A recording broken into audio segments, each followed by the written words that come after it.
Halo, selamat malam, salam sejahtera untuk kita semua. Kita ketemu lagi malam ini, Instagram Live malam ini kita bahas lagi tentang masalah-masalah kesehatan pada anak ya. Hari ini kita akan bahas sebuah topik yang eh, ya semua orang mungkin udah banyak mendengar, tapi masih banyak bertanya-tanya. Kita akan bahas hari ini mengenai breath holding spell. Susahnya bahasa Indonesianya apa ya? Bahasa Indonesianya sampai saat ini kayaknya nggak ada tuh ya. Namanya breath holding spell. Breath, napas, holding menahan. Jadi maksudnya nahan napas. Spell tuh mengucapkan mantra ya. Jadi breath holding spell dari kata-katanya aja adalah suatu perilaku pada anak yang menunjukkan seperti anak itu mengucapkan mantra dengan cara dia menahan napas. Lucu ya, kata-katanya lucu. Tapi basicnya yang orang tuanya mengalami sebetulnya kebanyakan merasa stres ya. Oke, kita bahas dulu tentang breath holding spell. Breath holding spell sendiri sampai saat ini sebetulnya bukan suatu masalah, tapi adalah suatu hal yang sangat ditakuti oleh orang tua. Kenapa sangat ditakuti orang tua? Karena bentuknya menyeramkan. Ya, sedikit kita bahas di awal dulu. Yang namanya breath holding spell itu sebetulnya tadi ya suatu bentuk anak menahan napas. Ya, dia menahan napas atau lupa napas istilahnya. Dia menahan napas atau lupa napas sehingga dia menjadi biru atau pucat dan kadang disertai kehilangan kesadaran. Ya tuh, kalau lihat dengar kata-kata kehilangan kesadarannya agak-agak mulai takut ya. Jadi mulai serem dengarnya. Padahal sebetulnya serem nggak ya? Nah, nanti kita dengar di akhir apakah sebetulnya serem atau enggak. Jadi konsepnya adalah breath holding spell adalah suatu perilaku menahan napas atau tidak bernapas selama beberapa detik hingga beberapa menit yang dapat menyebabkan seorang anak kehilangan kesadaran. Nah, jadi nanti gambarnya seperti apa anaknya kalau udah mengalami itu ya, kalau udah ngalamin nangis ya, nangis sampai nggak bisa napas, terus kayak apa ya? Nah, coba kita lihat. Harusnya gambarnya seperti ini ya. Jadi anaknya akan terlihat biru. Biasanya birunya di bibir. Kalau parah, biru bisa nggak birunya semua? Bisa ya. Jadi birunya bisa di seluruh tubuhnya ya. Eh, Mulai dari muka sampai badan sampai jari-jari gitu ya. Makanya sering disangka kelainan jantung. Terus kemudian karena dia tiba-tiba biru, kadang-kadang disangka mau meninggal. Terus kemudian karena dia biru, kadang-kadang suka disangka kejang, ya. Nah itu eh, makanya walaupun gangguan ini sebetulnya cukup banyak terjadi, tapi dan sebetulnya banyak orang yang ngalamin, orang tua banyak yang ngalamin gitu ya. Dari respon di Instagram banyak loh yang ngalamin anaknya nangis terus kemudian nggak ada suaranya dan kemudian biru. Nah, eh, dia sebetulnya apa ya? Jadi walaupun sebetulnya tidak dalam kategori berbahaya, tapi memang menakutkan sekali. Kalau lihat foto ini kan terus jadi biru. Nah, kita coba lihat ya, kita coba lihat di video. Kita lihat di video. Sebetulnya apa sih yang terjadi dengan anak ini ya. Nah, video ini nanti saya ambil dari YouTube, jadi memang kredit untuk yang membuat video ini. Tapi konsepnya begini ya, sebelum videonya saya setel, saya ingin menerangkan bahwa kejadian ini memang hampir selalu disertai oleh stresor terlebih dahulu. Ingat kata kuncinya ada stresor terlebih dahulu.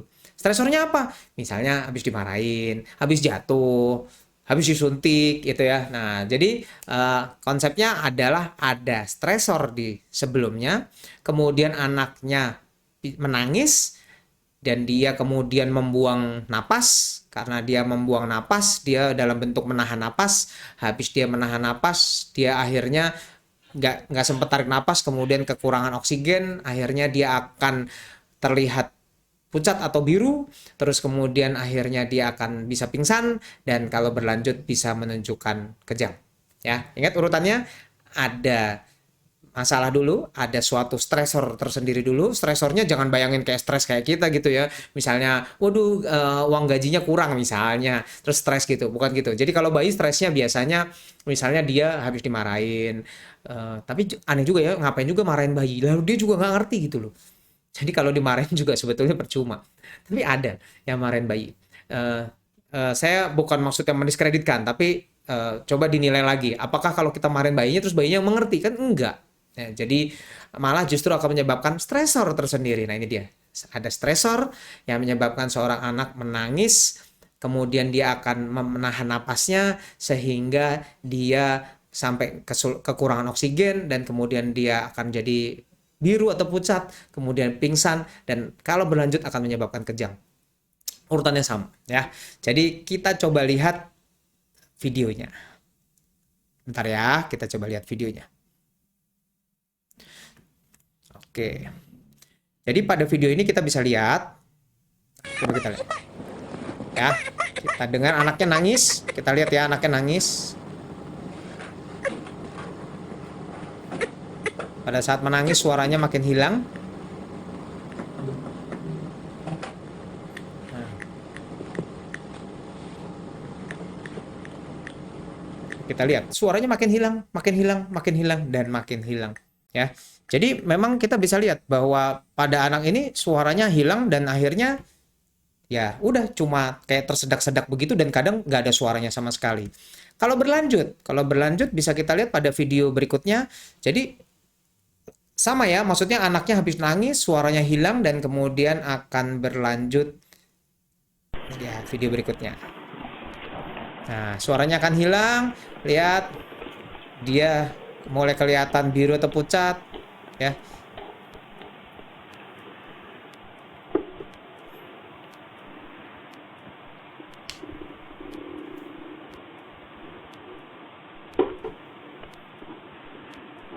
Nah, kalau udah gini susah ya dibedain sama kejang. Lihat ya, anaknya sudah mulai ini terus kemudian kejang. Tapi lihat ya, walaupun kelihatan kayak kejang tapi masih bisa nangis. Ya, masih bisa nangis dia. Nah, kemudian dia biasanya pingsan. Sebetulnya bukan pingsan ya, tidur dia. Nah, ini terus kemudian sadar lagi. Habis sadar udah seperti biasa lagi ya, terus nangis lagi. Eh, Kredit buat yang membuat video ini. Video ini sangat keren sekali, mencerahkan sekali, bisa membantu orang tua untuk yang anak-anaknya mengalami breath holding spell. Nah, jadi breath holding spell ini sekarang kita bahas tentang breath holding spell. Bentuknya udah tahu ya, bentuknya sudah kita tahu. Sebetulnya breath holding spell terjadi pada umur berapa? Yaitu pada umur 6 bulan sampai umur 6 tahun ya. Jadi angkanya 666 terus. Serem juga ya 666 kayak film zaman dulu tuh yang serem. Apa sih? The Omen. Ya itu sampai lewat. Yang tahu filmnya berarti ketahuan umurnya. Nah, jadi ada angka 6 ini adalah tanda bahwa 6 bulan hingga 6 tahun ini adalah kejadian umum terjadi breath holding spell.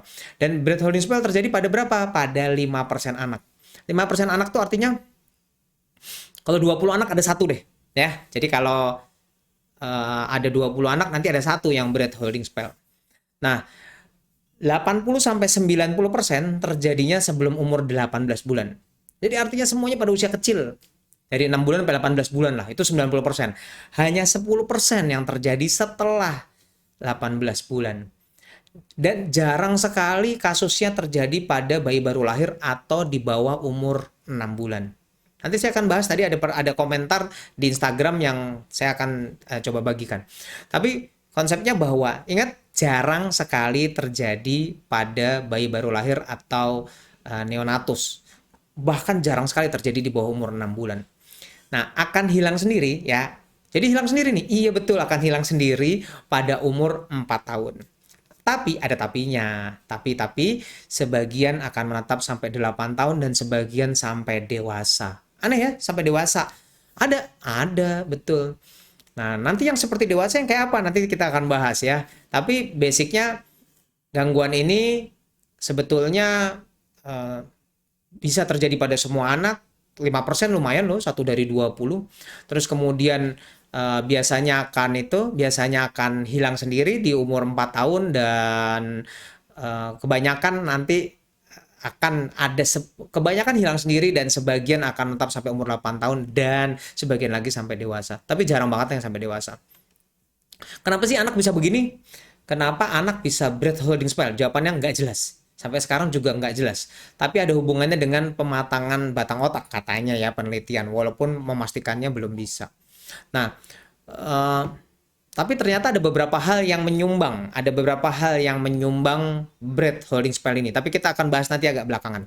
Nah, tapi yang paling penting bahwa ternyata breath holding spell ini ternyata bisa diturunkan. Nah, itu dia ya.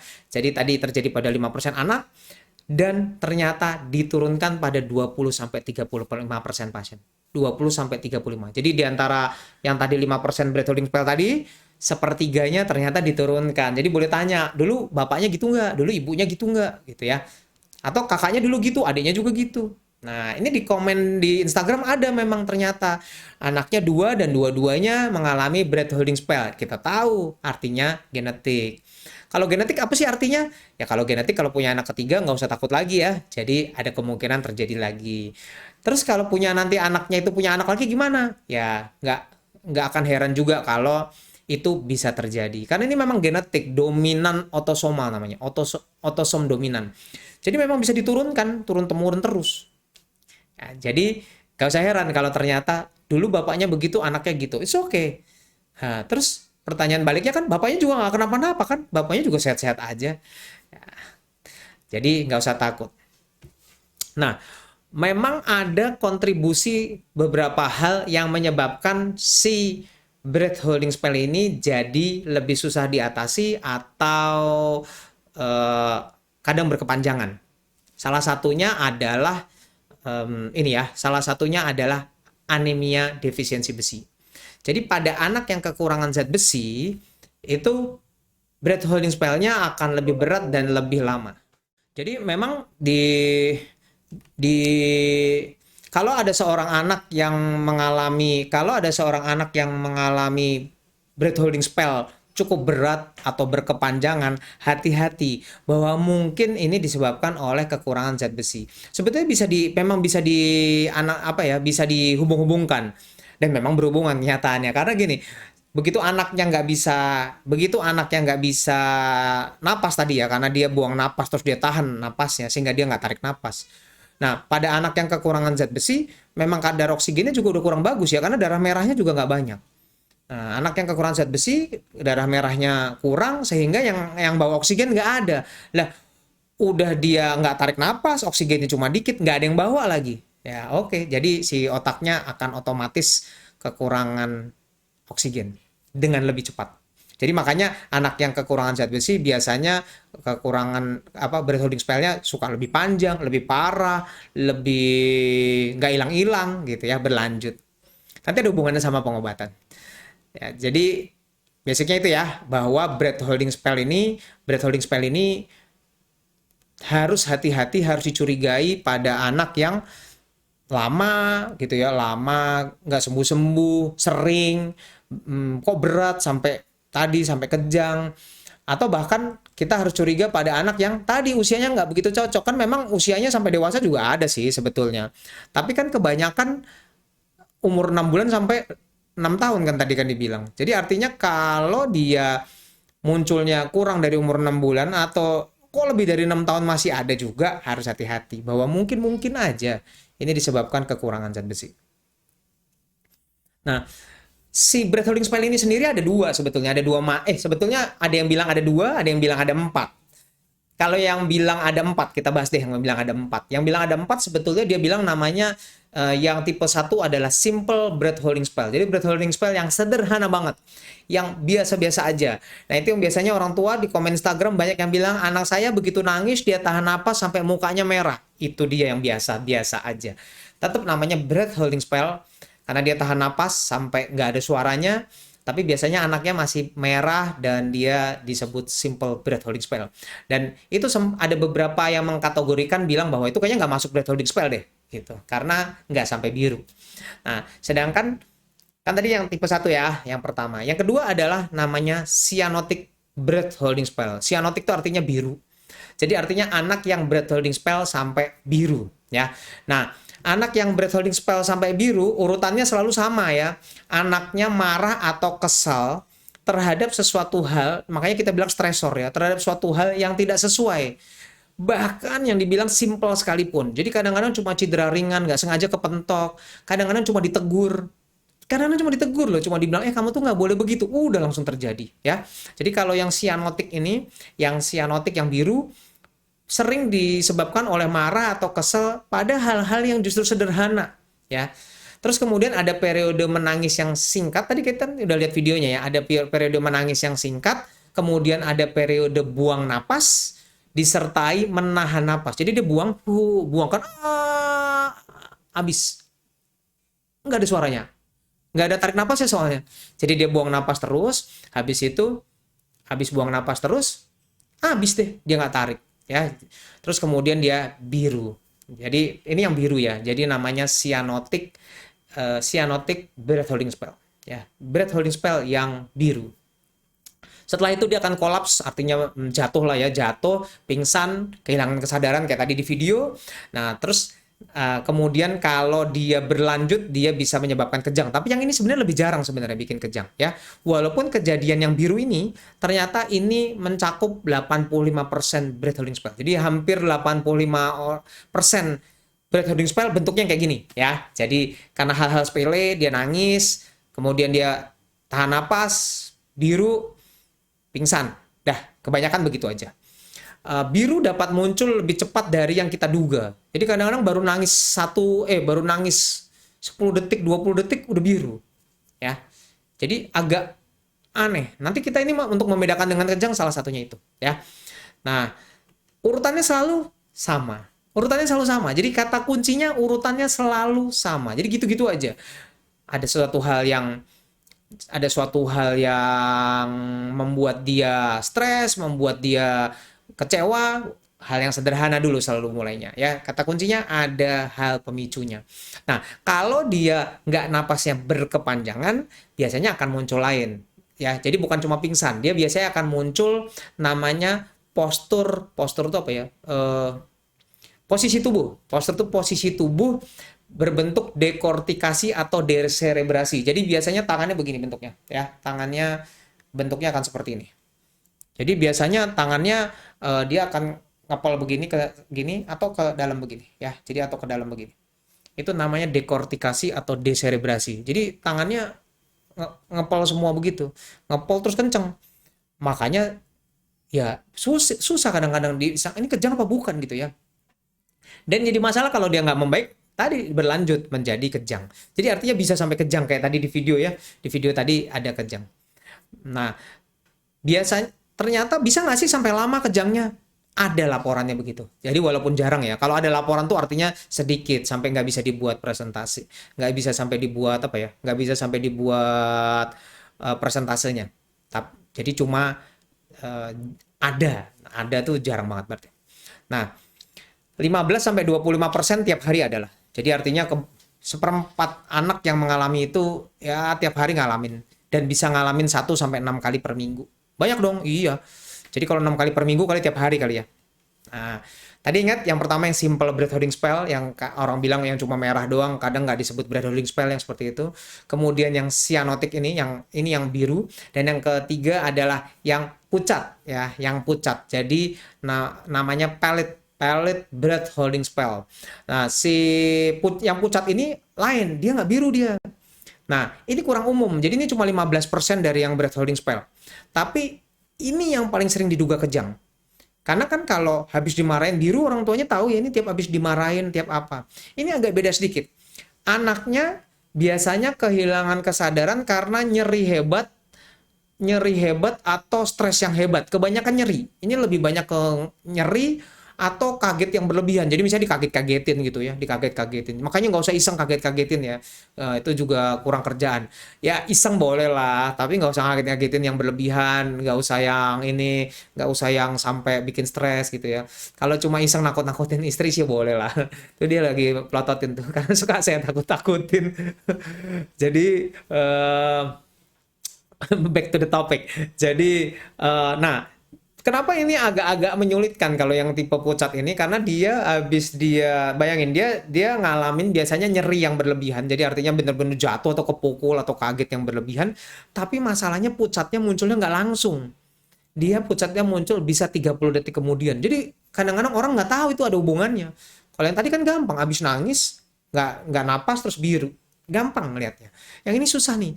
Jadi kadang-kadang dia kepukul, terus dia diem aja. Nggak nangis nih, diem aja. Tapi kelihatan mukanya pucat, terus atau jatuh dia. 30 detik kemudian. Makanya eh, kadang-kadang bingung ini peristiwanya nyambung atau enggak. Nah, anaknya kemudian berhenti napas, pucat, mengeluarkan keringat dingin, lemes ya. Nah, kalau udah lebih lama, ya dia juga sama. Nanti akhirnya dia kelihatan kayak kejang, kadang-kadang disertai ngompol. Tuh. Jadi mirip banget sama kejang.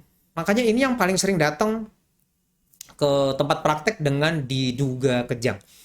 Karena anaknya biasanya nggak jelas traumanya juga kadang-kadang nggak lihat ya. Cuma tiba-tiba orang tuanya bilang, dok ini tiba-tiba eh, jatuh terus kemudian pingsan terus dia kemudian kejang. Bisa, atau dok dia kepentok terus diem aja terus habis itu jatuh terus dia kejang ya sampai ngompol. Jadi mirip banget sama epilepsi. Nah, itu lebih jarang tapi ya 15%. Sekarang gimana sih diagnosisnya untuk tahunya? Oh sorry, yang keempat ada yang bilang namanya complex breath holding spell. Complex breath holding spell itu kalau udah sampai kejang.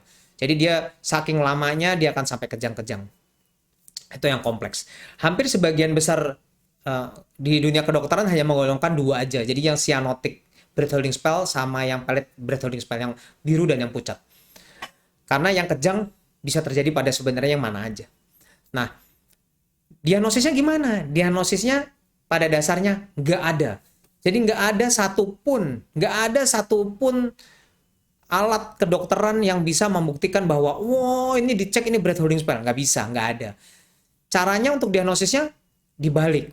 Jadi pembuktian terbalik. Jadi kalau kita duga kejang, ya udah di EEG. Kalau EEG normal, baru kita bilang, oh ya udah nih kayaknya sih breath holding spell. Ya, jadi memang sulit dibedakan sama epilepsi. Sangat sulit untuk bedain sama epilepsi sehingga terpaksa kadang-kadang harus di EEG. Padahal sebetulnya breath holding spell actually nggak ada pemeriksaan apapun.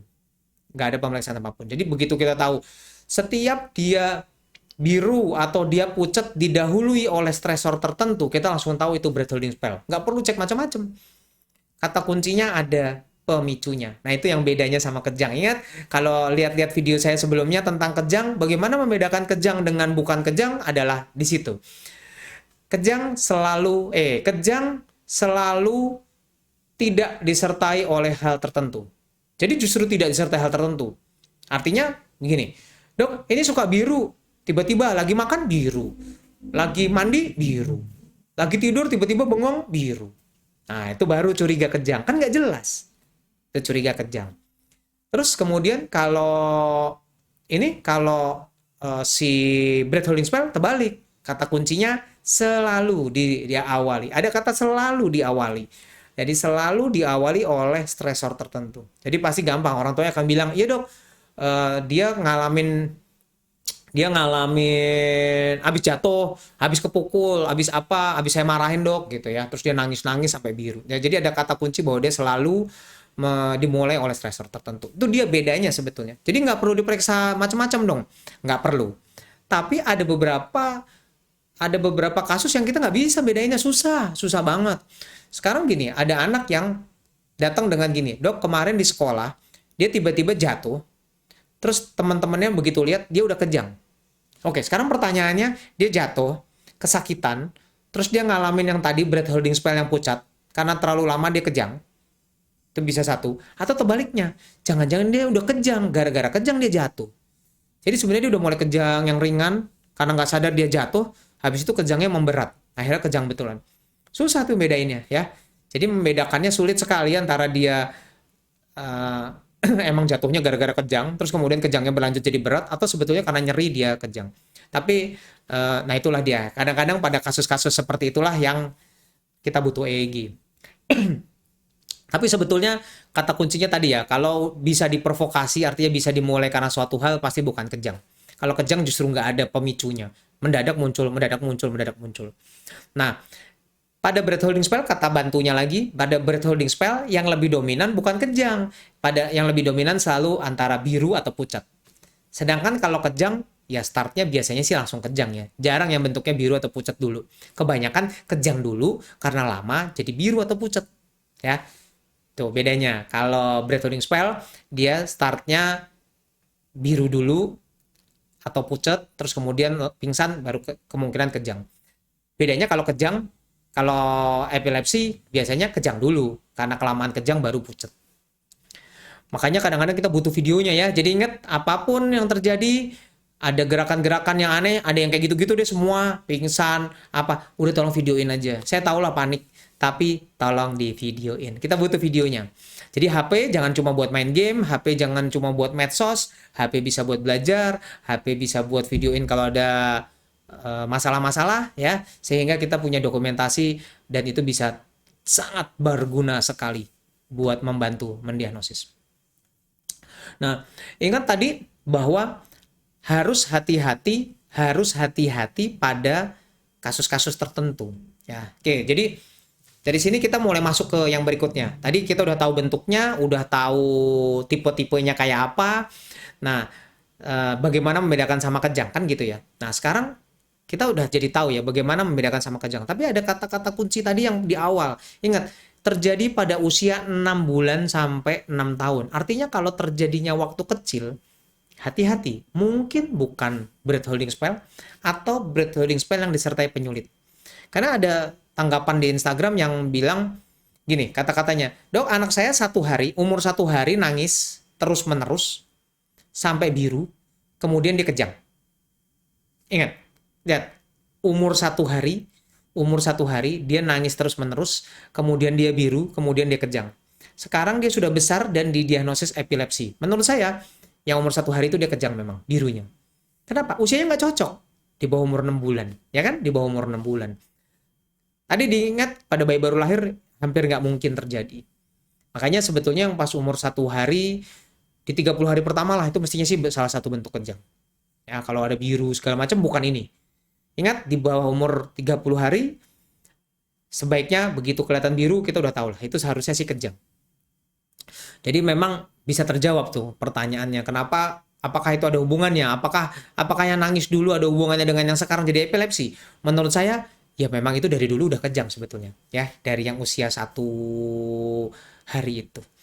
Terus kemudian komen di Instagram lagi, kebanyakan men-sharing bahwa habis nangis dia biru, habis dia uh, disuntik dia biru, ya, habis jatuh dia biru. Itu yang tadi ya pembahasan yang di awal.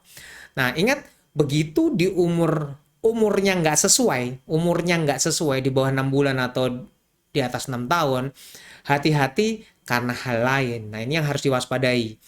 Bisa tadi ya, kekurangan zat besi. Kekurangan zat besi sangat sering menyebabkan breath holding spell. Makanya kalau yang pernah ke praktek saya, kalau ada anak yang nangis yang nggak ada suara, saya selalu bilang kan, ini udah mulai nih ada breath holding spell. Kalau dia di umur 5 bulan, 4 bulan udah ada, kita udah tahu lah itu kemungkinan besar kekurangan zat besi. Ingat, WHO dan IDAI merekomendasikan pemberian zat besi pada semua anak, terutama yang ASI eksklusif dari umur 4 bulan. Nah, kalau dia terus tambah sering, misalnya tambah sering, udah diobatin, udah kita pantau, udah segala macam, tambah sering misalnya, atau usianya udah gede kok masih muncul terus, hati-hati yang berikutnya, yaitu mungkin saja itu suatu gangguan irama jantung. Tapi ini lain loh, maksudnya gangguan irama jantung bukan yang nyebabin breath holding spell, tapi sebetulnya dia penyakitnya gangguan irama jantung. Bentuknya mirip sama breath holding spell karena gangguan irama jantung bentuknya sama. Biasanya tiba-tiba dia pingsan mendadak atau biru mendadak. Bedainnya gimana antara breath holding spell sama kelainan irama jantung? Bedainnya gimana? Agak sulit. Harus periksa EKG ya untuk tahu irama jantung. Tapi sebetulnya agak sedikit berbeda. Berbedanya gimana? Kalau kita harus curiga ini gangguan irama jantung kalau di keluarga ada yang gangguan irama jantung juga satu. Jadi misalnya anaknya begitu tapi orang tuanya ada, oh iya saya gangguan irama jantung, hati-hati. Jadi kapan curiga anaknya ini bukan breath holding spell tapi gangguan irama jantung? Kalau orang tuanya ada gangguan irama jantung, satu. Kedua, kalau ada riwayat kematian mendadak di keluarga. Jadi misalnya ya, oh dulu kakeknya memang tiba-tiba meninggal mendadak, atau suami atau istrinya pernah meninggal mendadak, hati-hati, itu kemungkinan gangguan irama jantung. Dan atau yang ketiga, kalau gejala pingsannya muncul tidak pada yang traumatik, jadi artinya nggak pakai jatuh, nggak pakai apa, tiba-tiba bisa pingsan. Kan tadi ingat kan, breath holding spell harus disertai suatu stresor tertentu. Lah ini nggak pakai stresor, tiba-tiba pingsan, lagi ngapain tiba-tiba jatuh, itu kemungkinan gangguan irama jantung. Oke, jadi kita udah tahu nih bahwa sebagian memang berbahaya, tapi yang berbahaya ternyata bukan breath holding spell. Yang berbahaya adalah penyakit lain yang bentuknya mirip breath holding spell. Nah, pronosisnya tadi ingat umur 4 tahun hampir semuanya hilang. Ya, di umur 4 tahun hampir semuanya hilang, sebagian akan di 8 tahun dan sebagian memang menetap sampai dewasa. Tapi penelitian menunjukkan bahwa semua perkembangan otak akan normal. Jadi breath holding spell ini tidak menyebabkan kerusakan otak. Oke, ingat, breath holding spell tidak menyebabkan kerusakan otak. Jadi artinya harusnya dia, ya kalau memang pinter ya harus pinter. Kalau memang ada breath holding spell terus nggak pinter, hati-hati, mungkin memang aslinya ada masalah di otak sehingga dia nggak pinter, bukan breath holding spellnya. Jadi dia perkembangan neurologis normal, IQ sesuai seharusnya, semuanya akan sesuai dengan aslinya, sesuai dengan seharusnya, tidak menyebabkan kerusakan apapun. Oke, ya. Jadi ingat bahwa ini nggak bahaya kok. Kebanyakan yang jadi masalah sebenarnya bukan anaknya, tapi yang masalah adalah orang tuanya, karena orang tuanya stres berat. Ngelihat begitu, orang tuanya ikut stres. Karena orang tuanya stres ikut nangis-nangis, anaknya tambah takut, anaknya tambah breath holding spell. Jadi tambah puter-puter aja di situ, semuanya ikut stres. Ya, itu yang terjadi. Nah, apakah ada obat-obatan yang berguna? Ada nggak sih obat-obatan yang berguna? Sampai saat ini yang terbukti berguna adalah pemberian zat besi. Jadi zat besi sampai saat ini cukup berguna untuk membantu ini ya, untuk membantu mengatasi breath holding spell ini. Karena memang sebagian disebabkan kekurangan zat besi. Terus kemudian obat kejang gimana? Karena ada yang ngasih obat kejang. Penelitian menunjukkan nggak ada gunanya. Obat kejang nggak ada gunanya. Walaupun dia benar tadi pas lagi dia nggak napas dia kejang, tapi obat kejang ternyata nggak ada gunanya. Karena kan masalahnya tadi dia nggak napas. Ada obat lagi yaitu namanya piracetam. Piracetam di Indonesia banyak tuh beredar karena vitamin buat otak. Piracetam penelitian ada gunanya, ya, penelitian ada gunanya. Jadi yang berguna sebetulnya zat besi sama piracetam. Tapi apakah semua anak harus dapat itu kan pertanyaannya, apakah semua anak harus dapat piracetam atau zat besi? Jawabannya tidak. Itu hanya diberikan pada yang berat-berat saja atau memang punya kecurigaan kekurangan zat besi. Jadi kalau kekurangan zat besi, kira-kira memang kurang, udah tahu anak ASI, eksklusif, terus kemudian makan dagingnya susah misalnya, kita tahulah dia kekurangan zat besi. Tapi kalau misalnya kalau dia ternyata nggak ada tanda-tanda kekurangan zat besi, bagus-bagus aja gitu ya nggak usah. Nah, balik lagi juga sama, piracetam gimana? Hanya diberikan yang berat aja. Karena ada yang ngalamin bisa sampai 5 kali sehari, 10 kali sehari. Setiap stres dikit dia biru. Setiap ada apa dikit dia biru, kan kasihan juga ya. Kasihan semuanya lah, orang tuanya juga kasihan, stres lihat anaknya. Itu kita kasih piracetam. Nah, pertanyaan yang paling banyak muncul. Jadi sebenarnya cara nanganinnya gimana? Sebetulnya hanya 2 cara penanganannya. Ya, ingat, sebetulnya bukan obat tadi. Penanganannya cuma ada 2, yaitu nomor 1 adalah cegah stresornya. Jadi artinya kalau kita udah tahu, tiap dia ngalamin begini, dia breath holding spell. Artinya misalnya gini. Tiap jalan-jalan ke mall, dia lihat mainan, kalau minta nggak dikasih, terus dia nangis, terus dia breath holding spell. Ya udah kalau gitu, kalau ke mall jangan lewat ke toko mainan itu. Gitu loh. Jadi hindari stresornya. Jadi nggak usah juga diarah-arahin ke sana. Udah tahu juga nanti dia begitu lagi. Ya, satu. Kedua, tadi kan ya hindari stresornya. Kedua, dialihkan. Jadi sebetulnya dengan dialihkan dia lupa. Begitu dialihkan lupa, dia akan hilang. Saya cari video, saya pernah punya video dari pasien tadi cari nggak ketemu sayangnya ya. Padahal videonya bagus sekali. Jadi anaknya minta sesuatu, kemudian dia nangis, kemudian dia biru. Karena saya udah ajarin bahwa udah tenang aja kalau gitu biarin aja gitu ya. Gak usah takut. Mau dialihin boleh, mau didiamin selama dia nggak sampai kejang pingsan ya nggak apa-apa. Betul dia. Begitu dibilang udah nggak apa-apa, nggak apa-apa. Biasa aja kok gitu. Birunya hilang. Anaknya mulai ngelirik. Tiba-tiba nggak lama datang tuh bapaknya. Bapaknya buka pintu. Ada suara loh. Ada suara kenceng bilang, itu anaknya biru kok dibiarin. Dan yang terjadi anaknya biru lagi. Jadi jangan salah, perhatian yang berlebih justru nyebabin perhatian yang berlebihan akan nyebabin anaknya justru malah breathholding spell-nya nggak selesai nih. Ya video itu bagus banget cuma saya nggak ketemu. Jadi itu jelas-jelas begitu ibunya bilang udah nggak apa-apa, udah kamu nggak apa-apa kok gitu. Nanti kita ini jalan-jalan ya. Anaknya udah birunya hilang. Datang bapaknya itu kok biru dibiarin, biru lagi anaknya. Ya, jadi hal-hal yang kayaknya sepele ya, hal seperti itu justru akan memperparah si breathholding spell-nya.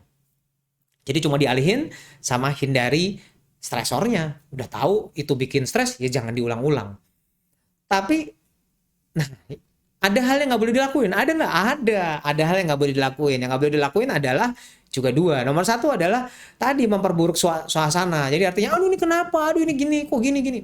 Stres-stres yang berlebihan akan menyebabkan anaknya lebih panik. Dan yang kedua adalah selalu menuruti apa yang diminta sama anaknya kalau dia ngalamin breathholding spell. Itu kita nggak saranin. Karena begitu dia nangis, terus kemudian dia pucet, terus dia kemudian kita turutin, besok dia gitu lagi. Dia tahu kalau begitu, dia akan muncul lagi. Sebenarnya breathholding spell ini, penelitian menunjukkan ini sebenarnya involuntary. Jadi artinya tidak bisa dibuat oleh anaknya. Tidak bisa dibuat oleh anaknya. Tapi bisa diulang. Aneh ya, nggak bisa dibuat dengan sengaja, tapi bisa diulang.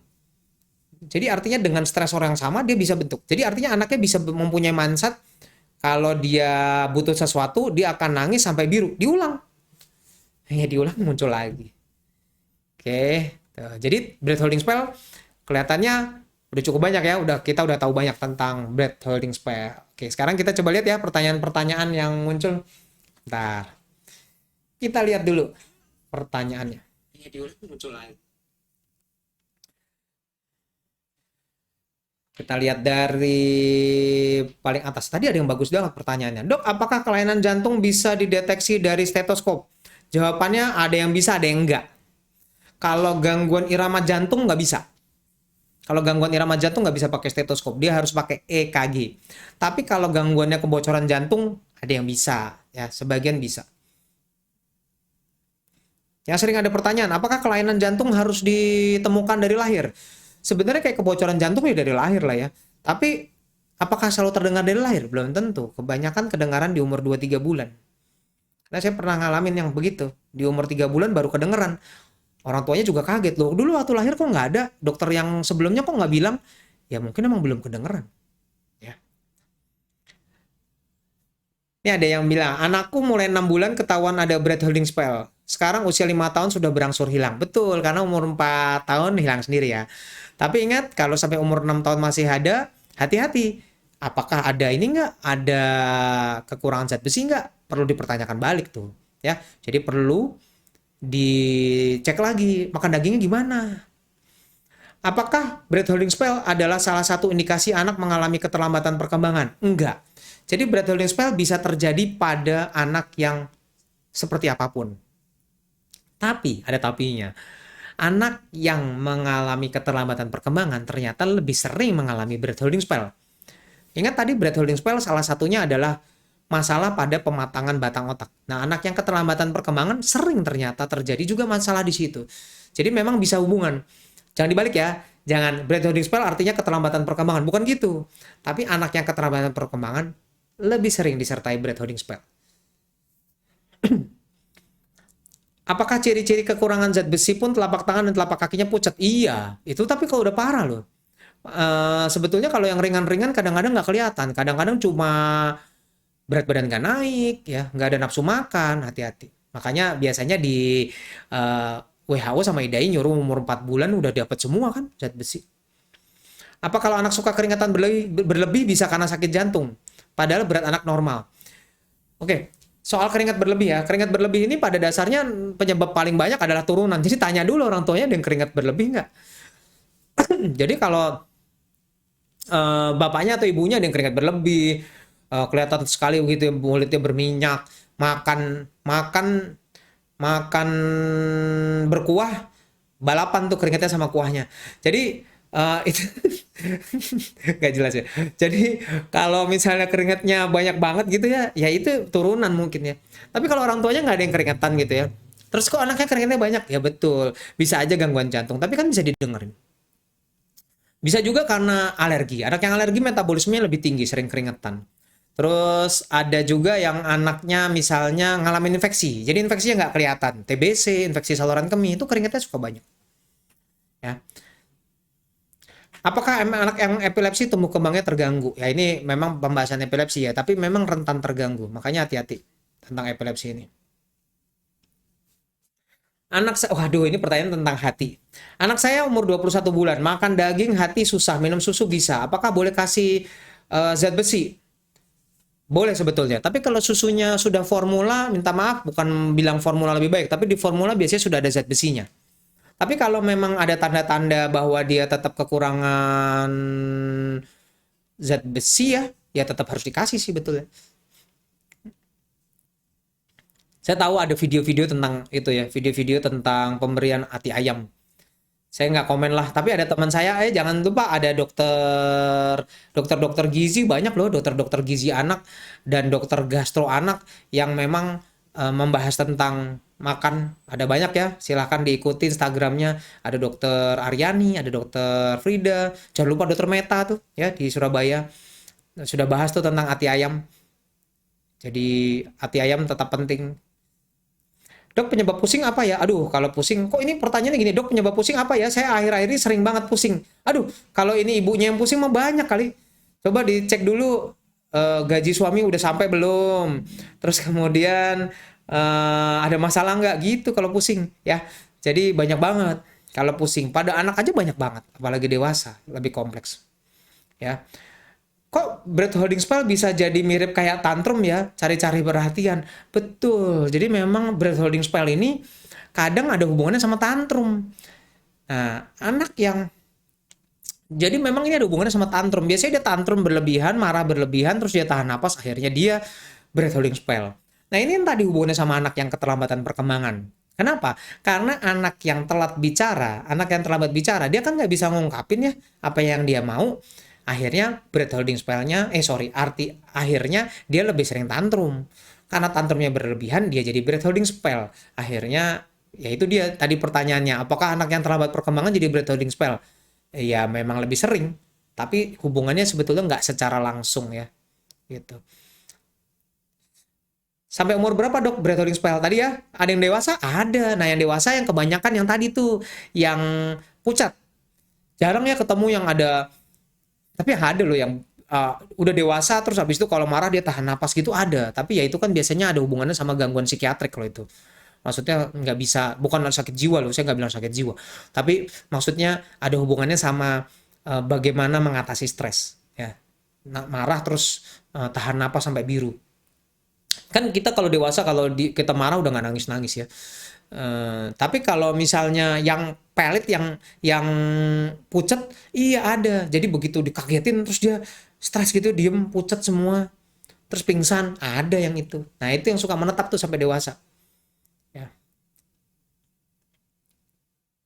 Dok, stetoskop gunanya mendeteksi apaan? Waduh, stetoskop mendeteksinya banyak aja. Bukan banyak aja sih, banyak banget ya.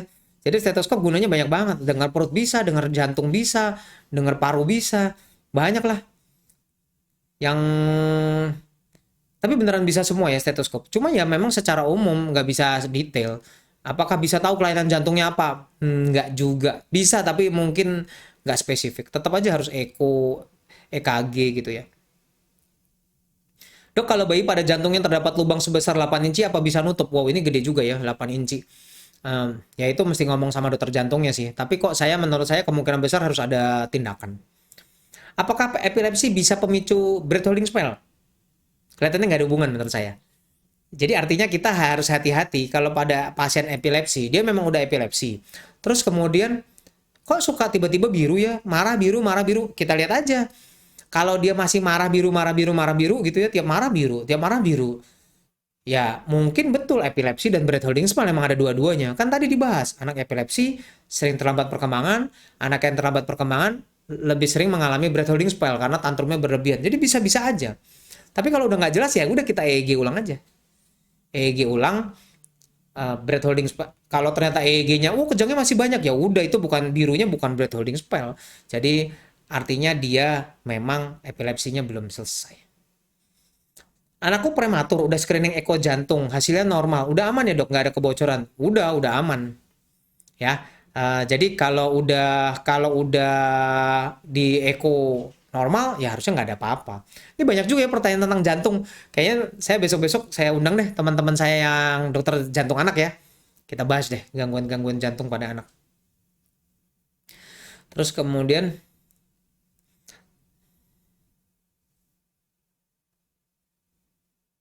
wah, ini pembahasannya ada yang berat ya. Saya turut berbelasungkawa.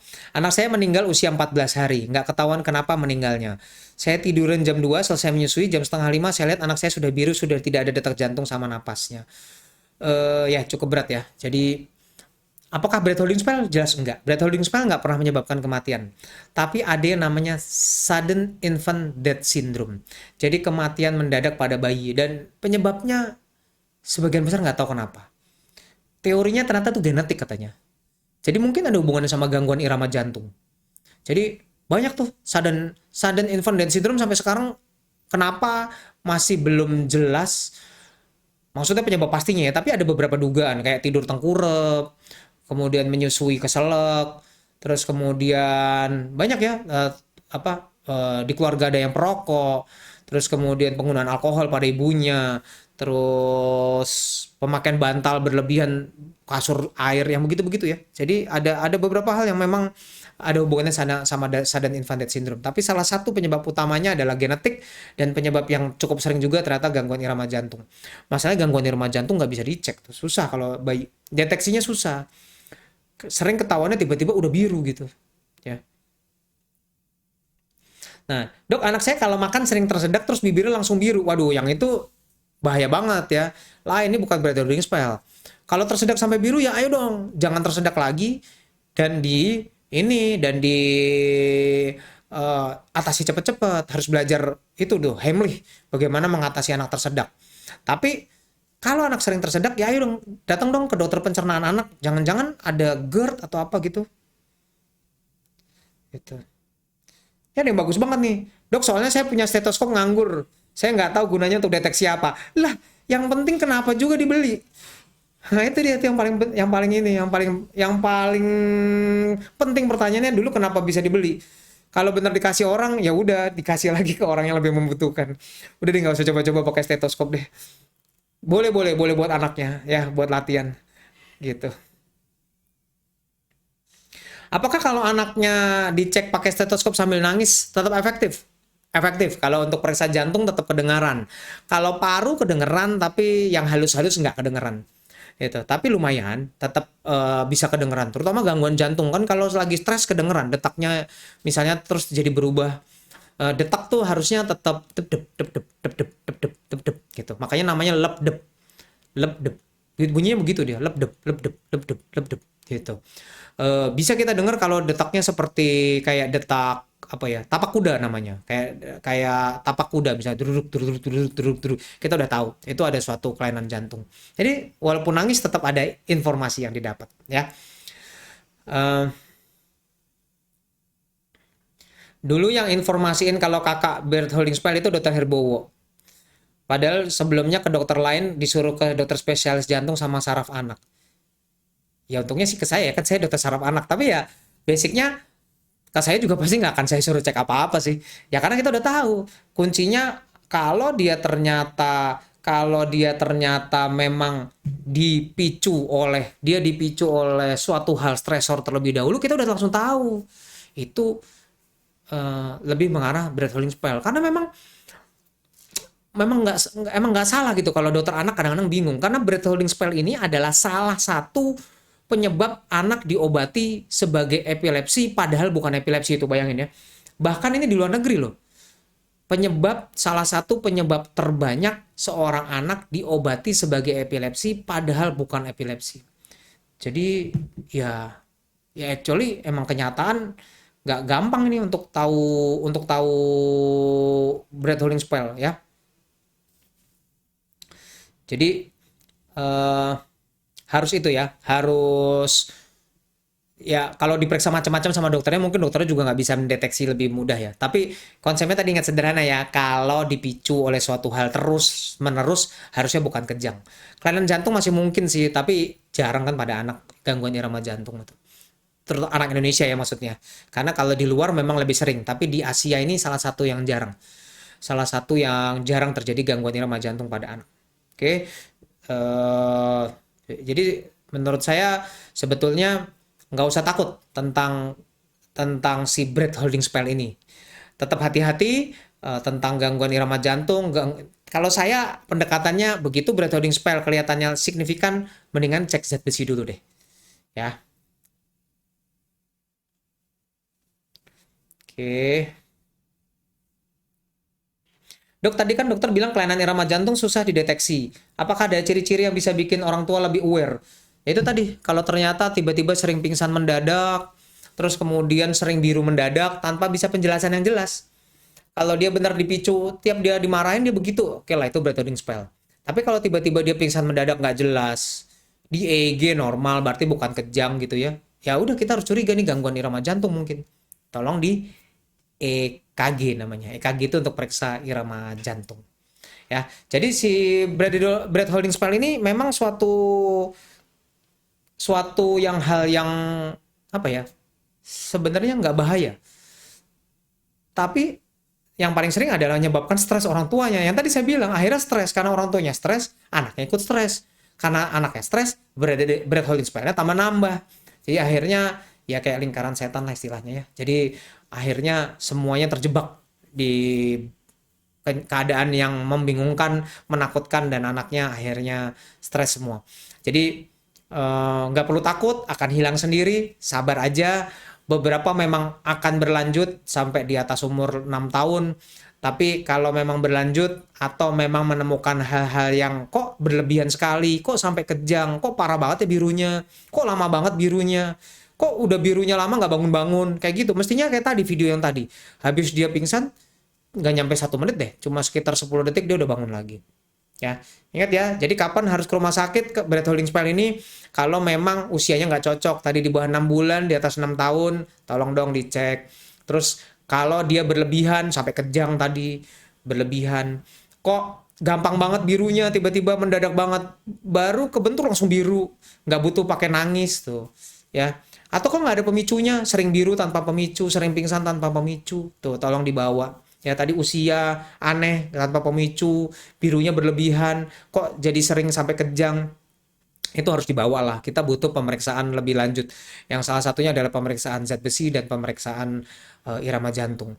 Ada pertanyaan kenapa kok irama jantung jarang ya di Indonesia? Ya itu penelitian saya sih waktu itu untuk jadi dokter saraf anak. Tapi memang ternyata orang Asia terutama orang Indonesia adalah salah satu yang secara genetik ternyata jarang ya.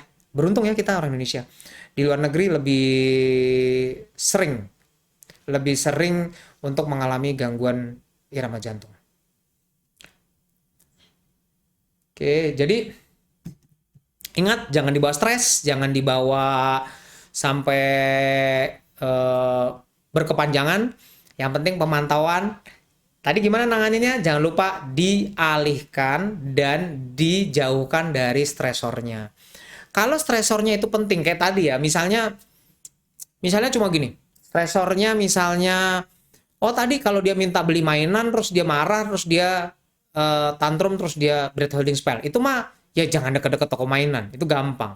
Sekarang pertanyaannya kalau dia selalu tantrum breath holding spell kalau dia dibawa ke kamar mandi, misalnya karena sembelit. Nah, itu gimana? Kan harus tetap ke kamar mandi. Maksudnya nggak ke kamar mandi?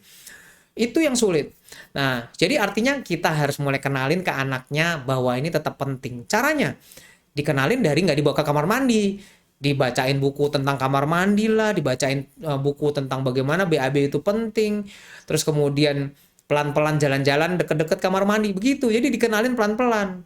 Sama kayak ada yang takut ular ya, anaknya takut banget ular sampai pingsan-pingsan sampai breath holding spell. Itu jangan, nggak usah disuruh tiba-tiba besok dibawa ke kebun binatang suruh latihan pegang ular. Ya bisa sampai kejang-kejang itu saking stresnya. Eh, Mulai dari buku tentang ular, buku kan masih ada yang orang takut ular. Ya kan? Kayak istri saya tuh takut kecoa. Bohong nih, saya yang takut kecoa. Jadi karena saya takut kecoa sama balon. Aneh ya? Iya betul. Jadi dimulai dari dengan lihat kecoa, lihat kecoa. Ada buku tentang kecoa misalnya, buku tentang terus bagaimana kecoa itu sebetulnya ya sebenarnya juga nggak ada juga ya bagus-bagusnya. Pokoknya kalau ada yang nggak tahu lah, ini kan contoh aja. Tapi pada dasarnya nggak usah sampai breath holding spell. Dikenali bahwa oh ini nggak usah takut. Kalau kecoa kan sebenarnya takut sama kita. Bukan jangan kita yang takut sama kecoa. Kecoanya takut sama kita, ya kan? Buat yang takut kecoa kita tos dulu. Buat yang takut kecoa terbang, nah itu emang lebih parah emang. Jadi oke, bercanda. Jadi ingat bahwa breath holding spell ini jangan sampai terlalu di ini ya, jangan sampai terlalu di apa dipermasalahkan, jangan sampai terlalu ditakuti, tapi betul harus diwaspadai karena ada beberapa penyakit lain yang gejalanya mirip breath holding spell padahal dia bukan. Tadi kekurangan zat besi, epilepsi, dan gangguan irama jantung. Ya, jadi tolong pada keadaan-keadaan tertentu datang ke rumah sakit untuk diperiksa. Ya, mudah-mudahan apa yang disampaikan hari ini tentang breath holding spell ini udah mencerahkan ya buat para Bapak Ibu sekalian, semua yang udah dengerin Instagram live ini. Makasih buat semua yang udah join. Waktunya udah 1 jam, kita udah harus udahan. Mudah-mudahan apa yang disampaikan hari ini bisa berguna, bisa mencerahkan. Kalau punya teman, saudara yang anaknya seperti ini, ditenangkan. Nggak perlu ditakut-takutin. Ya, ditenangkan dan diberikan solusi sehingga kecemasan bisa berkurang dan akhirnya orang tua dan anaknya bisa berkembang semuanya dengan baik karena begitu cemas semuanya akan nggak baik, baik orang tuanya maupun anaknya. Kalau cemas berlebihan semuanya nggak akan berjalan dengan lancar. Ya, jangan cemas, nggak sendirian, tadi cukup banyak kejadiannya, tapi semuanya akan hilang dengan sendirinya. Oke, terima kasih buat yang sudah join hari ini, terima kasih buat yang sudah dengerin pembahasan tentang breath holding spell. Minggu depan kita ketemu lagi dengan topik yang berbeda, kita akan coba cari dokter-dokter yang juga kompeten dalam bidang-bidang gangguan penyakit anak. Saya akan coba undang mereka di Instagram live berikutnya. Oke, terima kasih, salam sejahtera, sampai jumpa minggu depan.